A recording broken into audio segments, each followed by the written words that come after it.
En Afrique du Sud, la tension est un peu retombée après une nuit sous haute surveillance policière. Hier, les marches anti-immigration ont rassemblé des milliers de manifestants à travers le pays qui ont protesté contre la présence des immigrés dans le pays. 120 marches ont été recensées par la police, dont 12 qui ont nécessité l'intervention de la police. Le risque d'émeute a donc été évité. Joséphine Klockner nous en dit plus.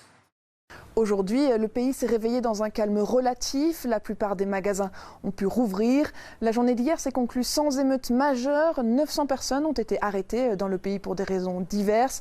Cette nuit, pour éviter toute escalade, l'armée et la police étaient en alerte, notamment à Johannesburg et à Durban. Dans certaines banlieues, on a quand même eu des scènes de pillage de commerces tenus par des étrangers.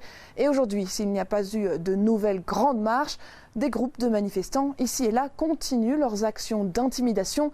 Certaines personnes soupçonnées d'être des immigrés illégaux sont par exemple forcées de produire leurs documents. Et même si elles sont en règle, les manifestants les accusent souvent d'avoir fabriqué de faux papiers et parfois les traînent de force vers des stations de police. Dans un certain nombre de townships en banlieue de Johannesburg, du Cap et de Durban, ils conduisent aussi des raids dans des habitations soupçonnées d'avoir des locataires étrangers et s'en prennent aussi aux propriétaires de tuck shops, ces petites échoppes de quartier.